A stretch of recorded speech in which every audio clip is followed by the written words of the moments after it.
कि अरब कि आजम कि हिंदुस्तान कि पाकिस्तान कि बांग्लादेश कि सऊदी अरब कि मिशर कि अमेरिका जार्मान जापान चतुर्दिके आज आकाशेर नीचे जमिनेर उपरे आल्लाहर ताওহীদের বাণী ঘোষিত হচ্ছে। আফজাল আইয়ামিদ দুনিয়া, দুনিয়ার মধ্যে যতগুলো দিন আছে তার মধ্যে সবচেয়ে উত্তম দিন হচ্ছে আজকের এই দিন। আজকে আমরা যদি সারা বিশ্বের প্রতি লক্ষ্য করি, সব মুসলমান এক ধর্মের অনুশীলন করছে। কি আরব কি আজম कि हिंदुस्तान कि पाकिस्तान कि बांग्लादेश कि सऊदी अरब कि मिशर कि अमेरिका जार्मान जापान चतुर्दिके आज आकाशेर नीचे जमिनेर उपरे आल्लाहर ताওহীদের বাণী ঘোষিত হচ্ছে। জোরে বলেন আল্লাহু আকবার। আজকের এই দিনে সারা বিশ্বের মুসলমান এক হয়েছে, তারা সবাই এক কিবলার দিকে মুখ করেছে, এক রাসূলের আনুগত্য করছে, এক কিতাব পড়ছে, এক আমল করছে। আজ সারা বিশ্বের মুসলমান সমস্ত রাজনৈতিক স্লোগানকে প্রত্যাখ্যান করে তাওহীদের স্লোগানকে তারা আজ মুখে মুখে উচ্চারণ করছে। সেই স্লোগানের নাম হচ্ছে আল্লাহু আকবার, আল্লাহু আকবার, লা ইলাহা ইল্লাল্লাহ, আল্লাহু আকবার, আল্লাহু আকবার, ওয়ালিল্লাহিল হামদ, ইন্না হাযিহি উম্মাতুকুম উম্মাতান ওয়াহিদা। আল্লাহ পাক বলছেন, নিশ্চয় তোমরা হচ্ছে এক উম্মাহ, ওয়া আনা রাব্বুকুম, আমি হচ্ছি তোমাদের রব, ফা'বুদুন, সুতরাং তোমরা একমাত্র আমারই ইবাদত করো। আজকের এই দিনে আল ইয়াউমা ইয়াইসাল্লাযীনা কাফারু মিন দীনিকুম, তোমাদের এই চিত্র দেখে সারা বিশ্বের মুসলমানদের এক কাতারে দাঁড়ানো দেখে কাফেররা আজকে তোমাদের দিনের ব্যাপারে নিরাশ হয়ে গিয়েছে। আজ তারা সবাই হতাশ হয়ে গিয়েছে, না এদেরকে বুঝি আর দমানো যাবে না, আজ সব এক হয়ে গেছে। ফালা তাখশাউহুম ওয়াখশাউনি, আল্লাহ বলছেন, সুতরাং হে বিশ্বের মুসলমান, তোমরা পৃথিবীর কোন কাফের পরাশক্তিকে ভয় করো না, তোমরা শুধুমাত্র একমাত্র আমি আল্লাহকে তোমরা ভয় করো। যারা বলেন আল্লাহু আকবার। আইয়ুহাল মুসলিমুন, আজকের এই দিনে সবচেয়ে বড় কাজ হচ্ছে ইয়াউমুন নাহারে, কুরবানির দিন হচ্ছে কুরবানি করা। দিনটার নামই হচ্ছে ইয়াউমুন নাহার, কুরবানির দিন। قال النبي صلى الله عليه وسلم, নবীজি বলেন, মা আমিলা ইবনু আদম ইয়াউমান নাহরি আমালান আহাব্বা ইলাল্লাহি আযজা ওয়া জাল মিন হিরাকাত দাম। আজকের এই দিনে ইবনে আদম এমন কোন আমল করবে না যে আমলটা আল্লাহর কাছে সবচেয়ে বেশি প্রিয় হবে রক্ত প্রবাহিত করার চাইতে। ওয়া ইন্নাহু লা ইয়াতি ইয়াউমাল কিয়ামাতি বিকুরুনিহা ওয়া আযলাফিহা ওয়া আশআরিহা, নিশ্চয় কিয়ামতের দিন আমাদের কুরবানির পশুর সেই শিং, তার খুর এবং তার লোমগুলো সহ প্রাণীগুলো হাসরের ময়দানে আসবে। ওয়া ইন্নাদ দাম লা ইয়াকাউ মিনাল্লাহি আযজা ওয়া জাল বিমাকানিন ক্বাবলা আন ইয়াকাল আরদ, আজকে জমিনে পশুর রক্ত প্রবাহিত হওয়ার আগেই সেটা আল্লাহর কাছে পৌঁছে যায়। ফাতিবু বিহা নাফসান, সুতরাং হে বিশ্বের মুসলমানগণ, তোমরা আনন্দ চিত্তে সন্তুষ্ট চিত্তে তোমরা কুরবানি করো। ইন্নাহা সুন্নাতু আবিনা ইব্রাহিম, আমরা যে কুরবানি আজকে করব, এই কুরবানিটা হচ্ছে আমাদের পিতা ইব্রাহিম আলাইহিস সালামের সুন্নাহ। আমরা শুধুমাত্র ইব্রাহিম আলাইহিস সালামের একটা সুন্নাহকে সারা বিশ্বের মুসলমান যেভাবে পালন করছি, ইব্রাহিম আলাইহিস সালামের পুরা জিন্দেগির সুন্নাহগুলো যদি আমরা পালন করতাম, আজকে আমেরিকা আমাদের পায়ের নিচে তারা বসবাস করত। কিন্তু বড় দুঃখের বিষয়, আমরা ইব্রাহিম আলাইহিস সালামের কুরবানির সুন্নাহকে গ্রহণ করেছি, কারণ এখানে যে গোশত খাওয়া যায়, কিন্তু ইব্রাহিম আলাইহিস সালামের জিন্দেগির আরো কত সুন্নাহ আছে। আল্লাহ সুবহানাহু ওয়া তাআলা বলেছেন, তোমরা ইব্রাহিম আলাইহিস সালামের মিল্লাতকে গ্রহণ করো। মিল্লাত ইব্রাহিম, আমরা মিল্লাত অর্থ জানি না। মিল্লাত মানে হচ্ছে নড়াচড়া করা, অর্থাৎ হে বিশ্বের মুসলমান, ইব্রাহিম আলাইহিস সালাম তাওহীদের পক্ষে যেইভাবে নড়াচড়া করেছেন, যেইভাবে দৌড়াদৌড়ি করেছেন, ইরাক থেকে ফিলিস্তিন, ফিলিস্তিন থেকে সিরিয়া, সিরিয়া থেকে মক্কা, আরব থেকে এই দেশ থেকে আরেক দেশ, এই এইভাবে তিনি দেশ দেশান্তরে ঘুরেছেন ফিরেছেন, তাওহীদের বাণী মানুষের কানে কানে পৌঁছায় দিয়েছেন। তোমরা সেই তাওহীদকে প্রতিষ্ঠা করার জন্য নড়াচড়া করো, শুধু কুরবানির গোশত খেয়ে ঘুমিয়ে থেকো না। আজকে যদি আমরা নড়াচড়া করতাম, নড়াচড়া করলে দিন জিন্দা হয়, নড়াচড়া না করলে দিন মৃত কালচারে পরিণত হয়ে যায়। ইব্রাহিম আলাইহিস সালাম তিনি এই নড়াচড়া শুরু করেছিলেন চিন্তার মধ্য দিয়া। কোরআন বলছে ইব্রাহিম আলাইহিস সালাম যে জামানায় জন্মগ্রহণ করেছিলেন, সেই জামানায় আকাশের নিচে জমিনের উপরে একটা মানুষও আল্লাহর তাওহীদের পক্ষে ছিল না। সবাই ছিল মুশরিক, তারা সবাই ছিল মূর্তি পূজারী, আল্লাহকে স্বীকার করত না। সেই জামানায় ইব্রাহিম আলাইহিস সালাম আসলেন। আসার পরে তিনি চিন্তা করলেন, প্রথমে নক্ষত্র, তারপরে সূর্য। নক্ষত্রকে দেখে বললেন হাযা রাব্বি, এটা আমার রব। যখন ডুবে গেল, লা উহিব্বুল আফিলিন, যেটা ডুবে যায় সেটা রব হতে পারে না। রব যিনি, তিনি ডুববেন না, সুতরাং তারকা আমার রব নয়। এরপরে তিনি চন্দ্রকে বললেন এটাই আমার রব। চন্দ্র ডুবে গেল, তিনি বললেন লা ইল্লাম ইয়াহদিনি রাব্বি লা আকুনান্না, লা ইল্লাম ইয়াহদিনি রাব্বি, যদি আমার রব আমাকে হেদায়েত না করেন তাহলে আমি অবশ্যই পথ হারাদের অন্তর্ভুক্ত হয়ে যাব, আমিও তাদের মতো হয়ে যাব। এরপরে তিনি সূর্যকে দেখলেন। সূর্যকে দেখার পর বললেন পেয়ে গেছি, হাযা রাব্বি হাযা আকবার, এটাই আমার রব, এটা সবচেয়ে বড়। যখন সূর্য ডুবে গেল তখন তিনি বুঝলেন এই সূর্য যতই বড় হোক এটা আমার রবের চাইতে বড় নয়। বড় হলে এই সূর্য ডুবতো না, আমার রব তিনি বললেন ইয়া কওমি ইন্নী বারিউম মিম্মা তুশরিকুন, যেই জাতির লোকেরা তারকা, চন্দ্র এবং সূর্যের পূজা করত, রাষ্ট্রীয়ভাবে পূজা পালিত হতো, সে রাষ্ট্রের বিরুদ্ধে দাঁড়িয়ে ইব্রাহিম আলাইহিস সালাম প্রথম তাওহীদের স্লোগান দিলেন, বললেন ইন্নী বারিউম মিম্মা তুশরিকুন, তোমরা যেই শিরকের ইবাদত, তোমরা যে শিরক করছো, এই শিরক থেকে আমি মুক্ত, আমি তোমাদের থেকে আলাদা হয়ে গেলাম।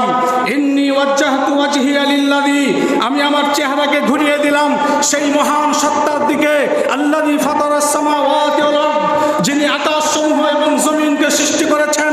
হানিফান, আমি দাঁড়িয়ে গেলাম, আমি ডানেও তাকাবো না, বামেও তাকাবো না, সামনেও তাকাবো না, পিছনেও তাকাবে না। হানিফ বলা হয় ওই ব্যক্তিকে যে ইসলামের পথে চলবে, ডানে তাকাবে না, বামে তাকাবে না, সামনে পিছনে কোনো দিকে তাকাবে না, সরল সঠিক পথে চলবে, মৃত্যু পর্যন্ত তার এই চলনকে কেউ থামাতে পারবে না, এমন ব্যক্তিকে বলা হয় হানিফ। ইব্রাহিম আলাইহিস সালাম দাঁড়িয়ে থাকলেন, ওই যে দাঁড়ালেন, মৃত্যুর আগে তিনি আর মাজা বাঁকা করেন নাই, শির দাঁড়া করে তাওহীদের পক্ষে দাঁড়িয়ে থাকলেন। ইব্রাহিম আলাইহিস সালামের মিল্লাতের সূচনা হয়েছে চিন্তার মধ্য দিয়া। হে কুরবানি দাদা, এখান থেকে শিক্ষা নেবেন, মুসলমান যা কিছু কাজ করবে, চিন্তা ভাবনা করবে, সেন্স এটাকে কাজে লাগাবে, বিবেক বুদ্ধি কাজে লাগিয়ে ভালো যেটা সেটাকে গ্রহণ করবে, মন্দ যেটা সেটাকে বর্জন করবে, এর নাম হচ্ছে মুসলিম। যার চিন্তা নাই সে তো পশু, পশুর জন্য তো কোনো কুরবানি নাই। কুরবানি কাদের জন্য? মানুষের জন্য, মুসলমানের জন্য। পশুর জন্য কোনো কুরবানি নাই। তো যে মুসলমান চিন্তা করলো না কোনটা ভালো, কোনটা মন্দ, কোনটা সৎ, কোনটা অসৎ, কোনটা আলো, কোনটা অন্ধকার, কোনটা ন্যায়, কোনটা অন্যায়, কোনটা ইনসাফ, কোনটা বেইনসাফ, এই চিন্তা যে মুসলমান করলো না, আল্লাহর ভাষায় সে মুসলমান তো পশু, তার কুরবানি কিসের? এজন্য চিন্তা করবেন জীবনের শেষ মুহূর্ত পর্যন্ত। চিন্তা করলেই আল্লাহ পাক আপনাকে সঠিকটা বুঝার তৌফিক দিয়ে দিবেন। মিল্লাতে ইব্রাহিমের বৈশিষ্ট্য হচ্ছে দুটা।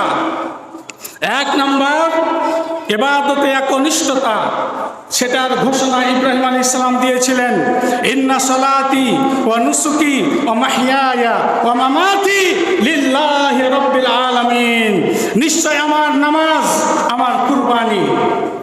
আমরাও কুরবানির শুরুতে এই দোয়াটা পড়ি, নিশ্চয় আমার নামাজ, আমার কুরবানি।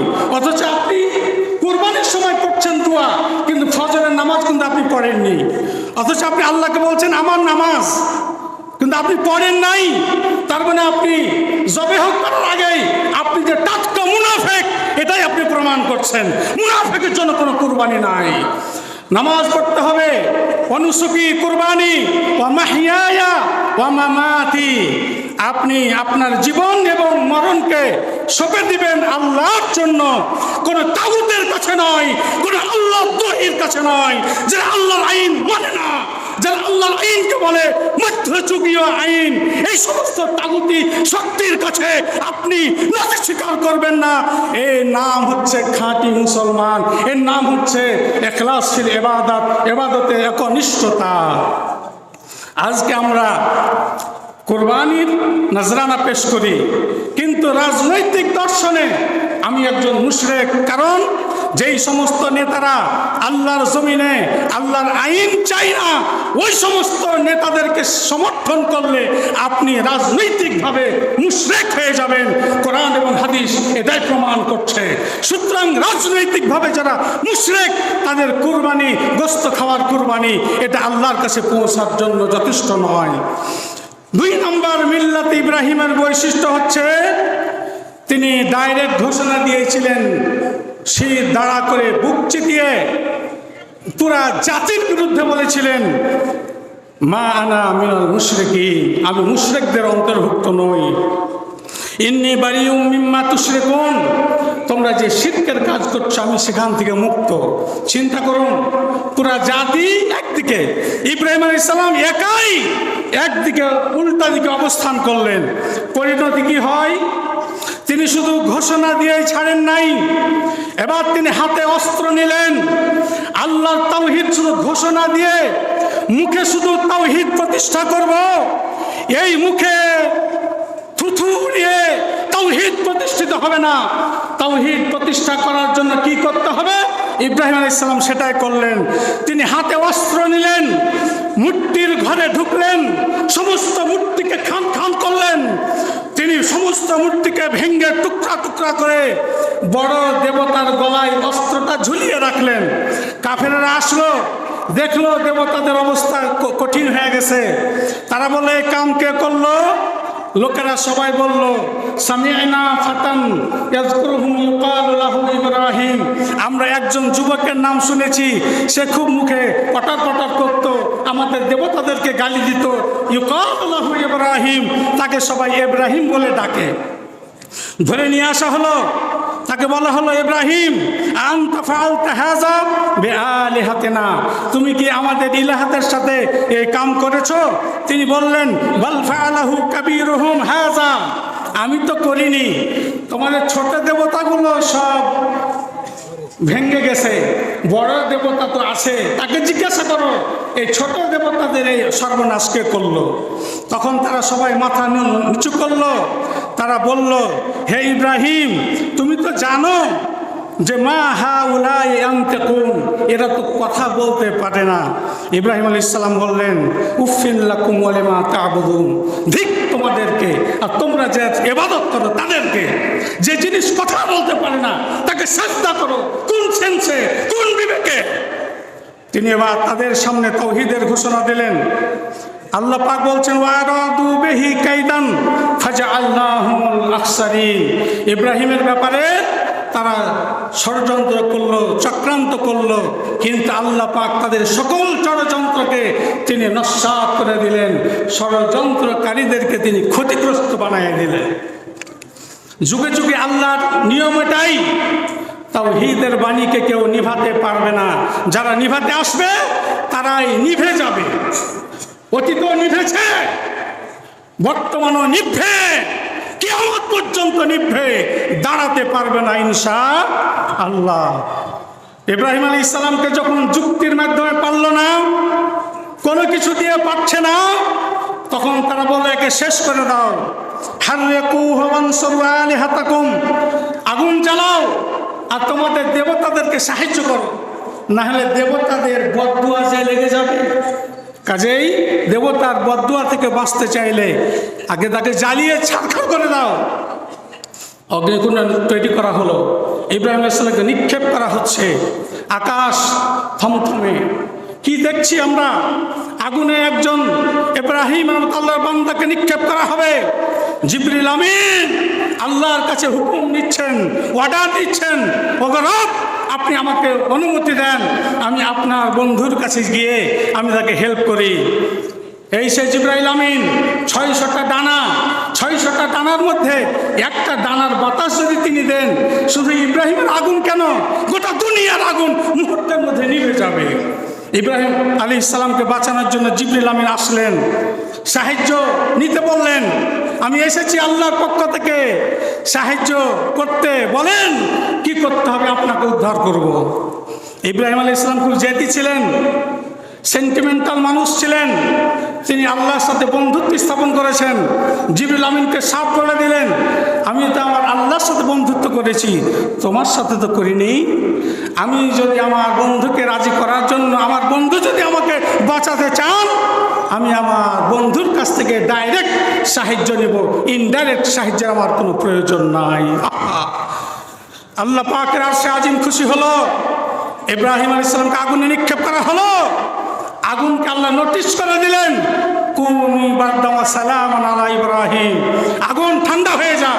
আগুন ঠান্ডা হয়ে গেছে, চারদিকে কিন্তু আগুন জ্বলছে। তারা মনে করছে যে ইব্রাহিম পুড়ে শেষ, আগুন জ্বলছে কিন্তু তার তাপ নাই। সুবহানাল্লাহ, সাইডে তাপ আছে কিন্তু মিডিলে কোনো তাপ নাই। ইব্রাহিম আলাইহিস সালাম নিরাপদে বের হয়ে গেলেন। এরপরে তিনি আল্লাহর কাছে দোয়া করলেন, ইন্নী যাহিবুন ইলা রাব্বি সায়াহদিন, এই জালেমের জনপদ থেকে আমি এখন চলে গেলাম, আমি চাই আল্লাহ পাক আমাকে হেদায়েত দান করবেন, পথ দেখাবেন। রব্বি হাবলি মিনাস সালিহিন, আল্লাহ আপনি আমাকে নেককার সন্তান দান করুন। সন্তান যদি নেককার হয় জিন্দেগির কপাল খুলে যাবে। সন্তান যদি নেশাখোর হয়, বদকার হয়, পরিবারও শেষ, সমাজ শেষ, রাষ্ট্র শেষ। একটা বদকার সন্তান একটা সুখী পরিবারকে ধ্বংস করার জন্য যথেষ্ট। এজন্য সন্তান, নেক সন্তানের জন্য দোয়া করলেন।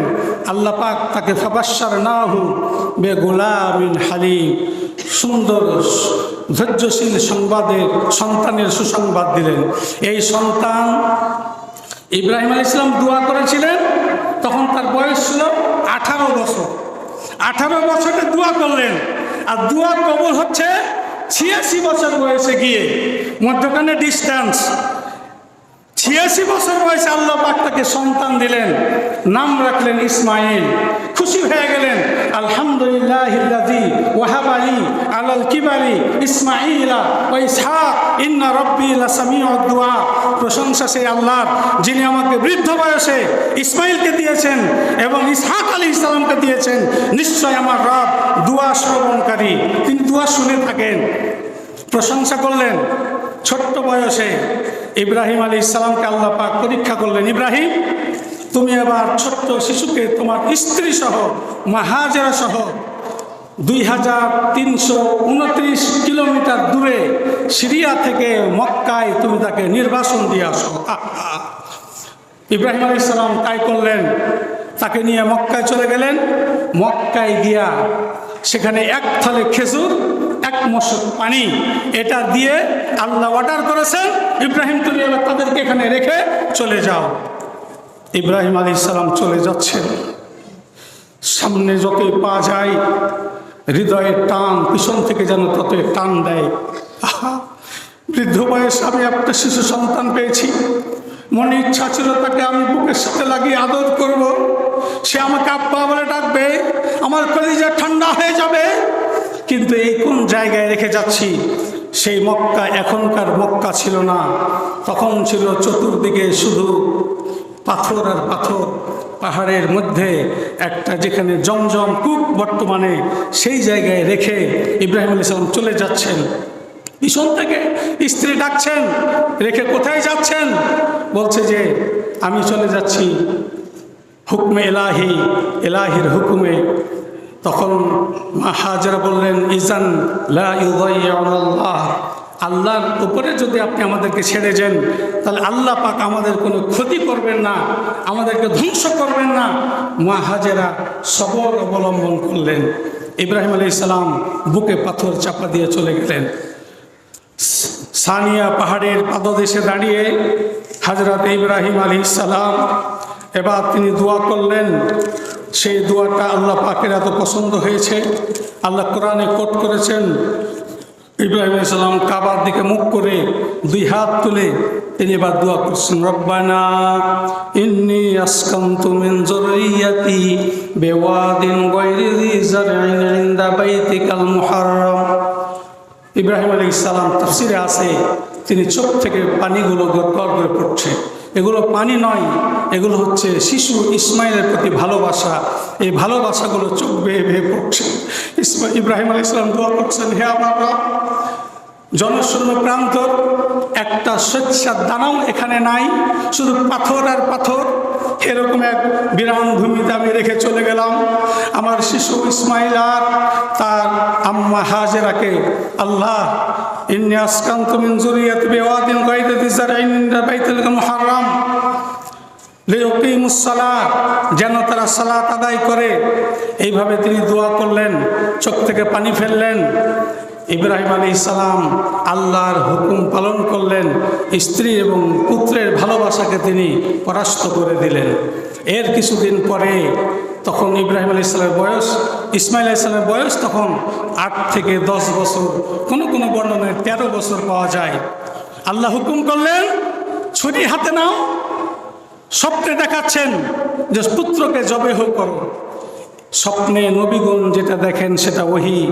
ছুরি হাতে নিলেন, সন্তানের কাছে গেলেন, সিরিয়া থেকে মক্কায় গেলেন। পুত্র মনে করছে যে আমার আব্বা আজকে নিয়ে আসবে অনেক চকলেট, বিস্কুট, খাবার দাবার, কোলে করে বসিয়ে খাবেন। কিন্তু ইব্রাহিম আলাইহিস সালাম তাকে কোলে নিয়ে বললেন, ইয়া বুনাইয়া ইন্নী আরা ফিল মানাম আন্নী আযবাহুক ফানজুর মাযা তারা।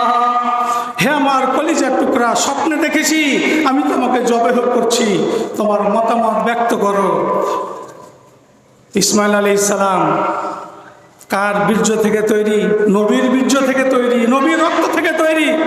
তিনি বলেন, ইয়া আবাতি ফাল মা তুমার, হে আমার পিতা, যা আদেশিত হয়েছেন সেটা আপনি করে ফেলেন। সাতাজিদুনি ইনশাআল্লাহ মিনাস সাবিরিন, ইনশাআল্লাহ অচিরেই আপনি আমাকে ধৈর্যশীলদের অন্তর্ভুক্ত পেয়ে যাবেন। পুত্রের হাত ধরে ছুরি হাতে নিয়ে মিনা প্রান্তরে চলে গেলেন। হাজী সাহেবগণ মিনা গেছেন, দেখেছেন, ওই মিনাতে গেছেন, পিতার হাতে ছুরি, সন্তানকে এবার শুয়াইয়ে দিচ্ছেন। সন্তান পিতাকে বলছেন, আব্বাজান আপনি আমাকে উপর করে শুয়াইয়ে দেন, মানে কপালটা যেন মাটির সাথে লেগে থাকে, আপনার চোখ আমার চোখে যেন না পড়ে। আল্লাহ আপনাকে হুকুম করেছেন, চোখে চোখ পড়ে গেলে আপনি তো আমার পিতা, আমার প্রতি তাকাইয়া আপনার ভিতরে দরদ উঠতে পারে, পিতৃস্নেহ জাগ্রত হতে পারে। এই জন্য আপনি আমাকে আড়াল করে দেন যেন চোখে চোখ না পড়ে। আল্লাহ পাক বলছেন, ফালাম্মা আসলামা ওয়া তাল্লাহু লিল জাবিন, দুইজনেই সারেন্ডার করলেন। তাল্লাহু লিল জাবিন, উপর করে শুয়াইয়ে দিলেন। ছুরি চালাচ্ছেন ইব্রাহিম আলাইহিস সালাম। পুত্র বলছে, আব্বা আর একটু জোরে চালান, কাঁপছে না। আল্লাহু আকবার। মিনা প্রান্তরের এই দৃশ্য দেখে আকাশের ফেরেশতাগুলো থরথর করে কাঁপছে। একই দেখছি, পৃথিবীতে এরকম দৃশ্য সৃষ্টি হওয়ার পর থেকে কেউ কোনোদিন দেখে নাই, যে পিতা হাতে অস্ত্র নিয়ে সন্তানের গলদেশে ছুরি চালাচ্ছে। আল্লাহু আকবার। আল্লাহ শুধু দেখছেন। আল্লাহ বললেন, ফেরেশতাকে যাও, দুম্বা নিয়ে তার পাশে দাঁড় করিয়ে দাও। ফানাদাইনাহু ইয়া ইব্রাহিম, আল্লাহ ডাক দিলেন, ইব্রাহিম ছুরি চালাস না, আর ছুরি চালাস না। তোর ছুরি চালানোর দৃশ্যটা দেখে আমি আল্লাহ, আমি ঠান্ডা হয়ে গেছি, আমি খুশি হয়ে গেছি। আমি তোকে বলছি, ইন্না হাদা লাহুয়াল বালাউল মুবিন, এটা একটা স্পষ্ট পরীক্ষা ছিল, পরীক্ষায় তুমি পাস। সন্তানকে আর নয়, দুম্বাটাকে জবেহ করো। দুম্বা জবেহ করলেন, ওই জবেহের নীতিটাই আমরা বাস্তবায়ন করছি। তাহলে এখানে ছিল কে?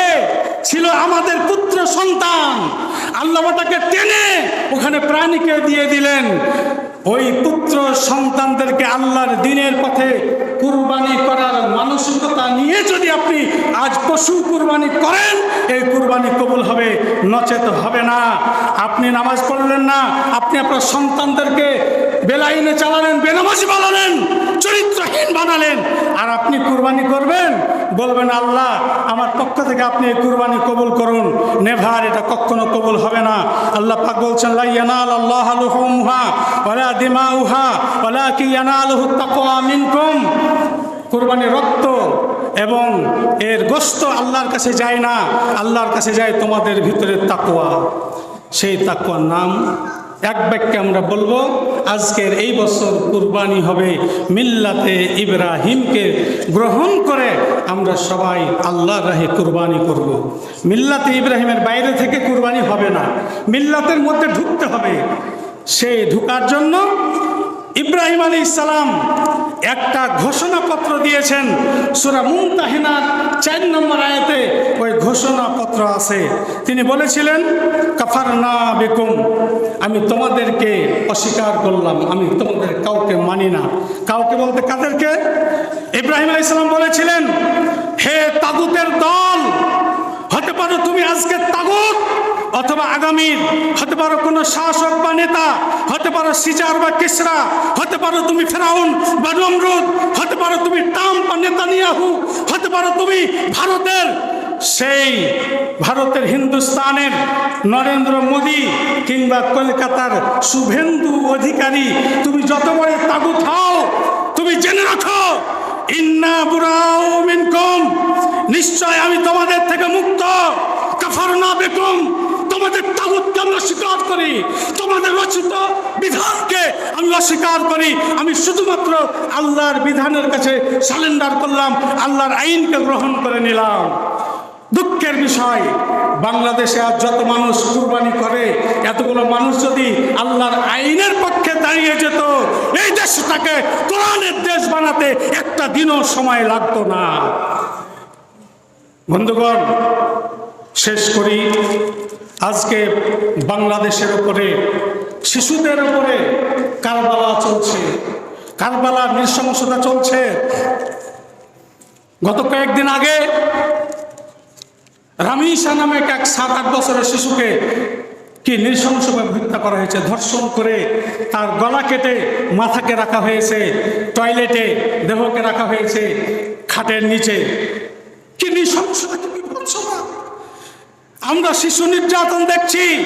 জানুয়ারি থেকে পর্যন্ত 250-র অধিক শিশু নির্যাতিত হয়েছে, ধর্ষিত হয়েছে।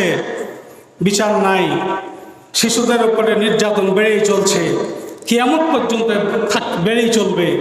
এগুলো বন্ধ করার জন্য কোরআনের আইনে দরকার আছে না নাই? একটা ধর্ষণকারীর শাস্তি যদি বাংলার বুকে প্রতিষ্ঠিত হতো, দেখতে পেত জাতি, ধর্ষণ চিরতরে বন্ধ হয়ে যেত। কোরআন বলছে ধর্ষককে ধরো, মাটির নিচে মাজা পর্যন্ত পুঁতে চতুর্দিক থেকে বৃষ্টির মতো পাথর মেরে তাকে উড়িয়ে দাও। আজকে ধর্ষক যে রামিসার মতো নিষ্পাপ গোলাপের পাপড়িকে নৃশংসভাবে ধর্ষণ করে হত্যা করেছে, আল্লাহর আইন যদি থাকতো, শাহবাগ চত্বরে তাকে পুঁতে পাথর মেরে হত্যা করা হতো, টেলিভিশনে দৃশ্য প্রচার করে দেওয়া হতো, ধর্ষণ চিরতরের জন্য বন্ধ হয়ে যেত বাংলার জমিনে। কথা ঠিক না ভুল বলতাম? কিন্তু আল্লাহর এই আইনকে বলা হচ্ছে মধ্যযুগীয় আইন। যারা মধ্যযুগীয় আইন বলছে, তারাও আজকে কুরবানি করবে, তারাও আজকে ঈদের বার্তা দেবে, তারাও আজকে বলবে ইব্রাহিমের চেতনায় উজ্জীবিত হয়ে ঈদ উদযাপন সকলের জন্য আনন্দময় হোক। কিন্তু দুঃখের বিষয়, আল্লাহর আইনের জন্য তারা কেউ কাজ করছে না, বরং আল্লাহর আইনকে কটাক্ষ করছে। যে ব্যক্তি আল্লাহর আইনকে কটাক্ষ করবে সে মুসলমান নয়, সে মুসলমান নয়, সে মুসলমান নয়, কোনো সন্দেহ আছে কি? নাই। এজন্য ইব্রাহিম আলাইহিস সালামের সেই ঘোষণাপত্রের আলোকে আমরা বলতে চাই, মৃত্যু পর্যন্ত কোন আল্লাহদ্রোহী, আল্লাহর আইনের বিরুদ্ধে যারা থাকবে, তাদের সাথে আমাদের কোনো সম্পর্ক থাকবে না। এইটা নিয়ে যদি আমরা আজকে পশু কুরবানি করি, ইনশাআল্লাহ এই পশু কুরবানি কবুল হয়ে যাবে। আল্লাহ সুবহানাহু ওয়া তাআলা আমাদেরকে যথাযথভাবে পশু কুরবানি করার তৌফিক দান করুন। আমিন। ওয়া আখিরু দাওয়ানা আনিল হামদুলিল্লাহি রাব্বিল আলামিন।